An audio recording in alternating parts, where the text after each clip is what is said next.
इस बलिया की सरजमी पे मैं स्वागत वंदन करता हूं। साथ ही साथ इस मंच पे आसीन हम सबके बड़े भाई अध्यक्ष श्रमिक समन्वय समिति के भाई अजय सिंह जी, महामंत्री अविनाश उपाध्याय जी, राज्य कर्मचारी महासंघ के अध्यक्ष राजेश पांडे जी, सीटू के प्रदेश अध्यक्ष पीएन राय साहब जी, अटेवा के जिला अध्यक्ष हमारे मित्र समीर पांडे जी, महामंत्री कर्मचारी महासंघ चंद्रशेखर यादव जी, अध्यक्ष दुबे जी और हमारे क्रांतिकारी साथी जो मंडल से हमारे मंडल मंत्री, मंडल अध्यक्ष और संगठन मंत्री आलम साहब, शाखा के पदाधिकारी खासकर अशोक राम जी, शशिकांत तिवारी जी और शशिकांत तिवारी जी, आपने जिस तरह के प्रयास किए हैं उससे यह मुझे आज विश्वास हो रहा है कि आने वाले समय में हम लोग के जो भी आह्वान होंगे उसमें यह मंच बहुत मजबूती प्रदान करेगी और जो हम लोग का विजन है उस विजन को पूर्ण करने में यह तमाम मंचासीन साथी और सामने जो हमारे बैठे हुए साथी हैं उसको पूर्ण करने का काम करेंगे।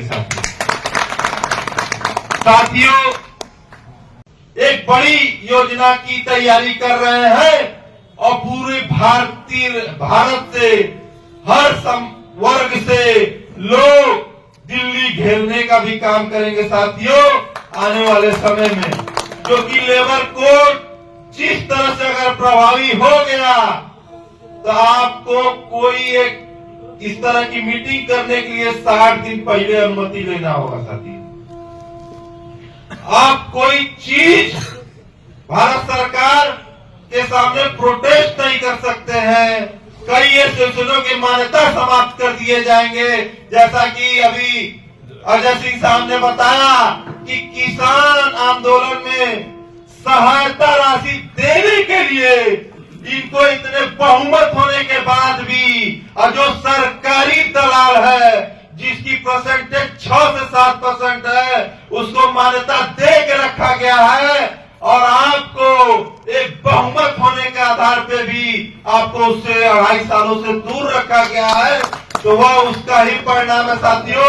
इसी तरह आपको मैं एग्जाम्पल के तौर में भारतीय रेल में देना चाहता हूं कि इंडियन रेलवे एम्प्लॉइज फेडरेशन ने 5 जगहों पे मान्यता प्राप्त की, 2 ओपन रेलवे में और 2 सीमित हमारे ओपन रेलवे में और 1 प्रोडक्शन यूनिट में 5 जगह मान्यता में आए साथियों।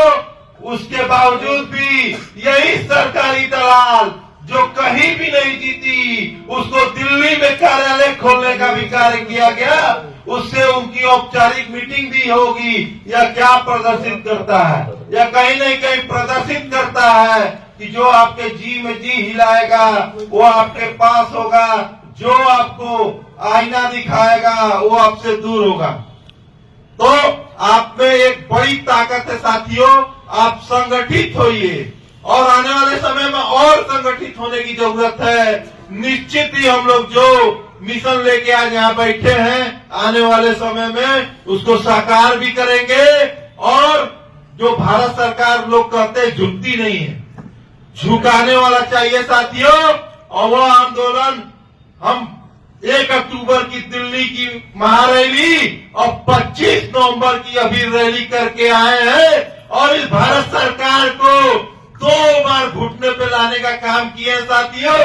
एक धक्का और हमको देना होगा और पुरानी पेंशन भी प्राप्त होगी, क्योंकि अभी 25 नवंबर को जो रैली हुआ सीधे सीधे भारत सरकार पे चोट हुआ। यही फेडरेशन के कर्मचारियों पे FIR किया गया और NMOPS के साथियों पे FIR किया गया। साथियों, जब चोट सीधे सीधे अगर सरकार को लग रही है तो थोड़े से दर्द झेलने होंगे साथियों। और निश्चित मैं विश्वास दिलाना चाहता हूं आप सबको, आप सब संगठित रहिए। आने वाले समय में ये उच्च स्तरीय कमेटी भी ध्वस्त होगी और हमारा पुराना पेंशन जो हमारा प्रण है वो बहाल भी होगा। साथियों, जय हिंद, जय भारत, जय भारतीय। उसको अपनी भविष्य की चिंता बनी रहती है।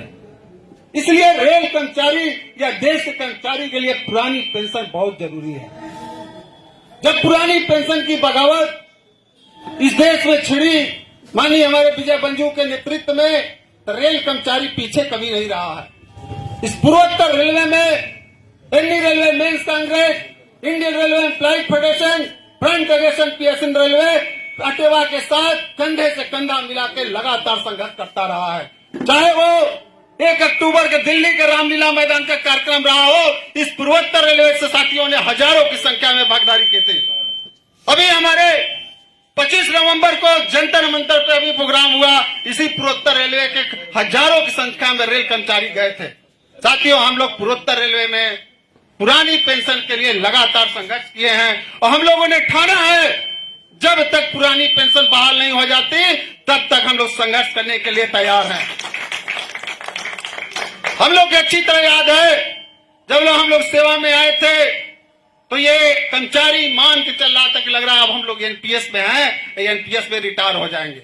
लेकिन हम लोगों ने शून्य से शुरू किया और संघर्ष जारी रखा। संघर्ष के दौरान धीरे धीरे सरकारों पर जब दबाव बनता रहा तो धीरे धीरे एनपीएस में संशोधन भी होता रहा। कभी एनपीएस में रिटायर होने वालों के साथी को पेंशन के हकदार नहीं हुआ करते थे। साथी, आपके संघर्ष का ही देन है कि जब रेल कर्मचारी सेवा के दौरान यदि किसी कारण बस उसका अंतकाल होता है तो उसके परिवार को फैमिली पेंशन मिलती है। ये आपके संघर्ष की देन है। साथियों ने संघर्ष जारी रखा तो जो साथी हमारे 2004 में जब इंडेंट आई थी, रिक्वायरमेंट आई, तो भले से उसकी भर्तियां 2005 में हुई, 6 में हुई, 7 में हुई थी, वो हमारे साथी पुरानी पेंशन में आ चुके हैं। फिर भी हमारा साथी जब संघर्ष और आगे बढ़ा कारवा, सरकार जब धीरे धीरे मजबूर हुई तो एनपीएस से यूपीएस लेके आई। ये सब आप सभी लोग अवगत हैं। हमारी ऐसी देश की मान्यता प्राप्त फेडरेशनों ने बड़े ढिढोरा पीटे, बड़े गुणगान गाए कि हमने पुरानी पेंशन जैसा यूपीएस लाया है, उसमें सारी सुविधाएं पुरानी पेंशन जैसा मिलेंगे। लेकिन ये लड़ने वाले साथी चालाक थे, चतुर थे। उन्होंने एक बार जटे गए थे 2004 में, इसी तरह हमको भरमाया था। हम लोगों ने भरम नहीं खाया, पहले दिन से ही यूपीएस का विरोध प्रदर्शन शुरू किया। आज साथी उसी विरोध प्रदर्शन की देन है कि दूसरी बार भारत सरकार ओपीएस की एनपीएस यूपीएस के विरोध में उच्च कमेटी का गठन किया है। सबसे उच्च कमेटी का इस बार गठन हुआ है। आप लोग लगातार विरोध प्रदर्शन करते रहिए, फैसला आपके पक्ष में ही आएगा, ओपीएस मिल के रहेगी, ये साथी भरोसा रखना। साथी, आप सभी लोग ही हम सभी के ताकत हैं। कोई ये लड़ाई अकेले नहीं लड़ सकता। हमें चाहे रेल कर्मचारी हो, चाहे स्टेट कर्मचारी हो,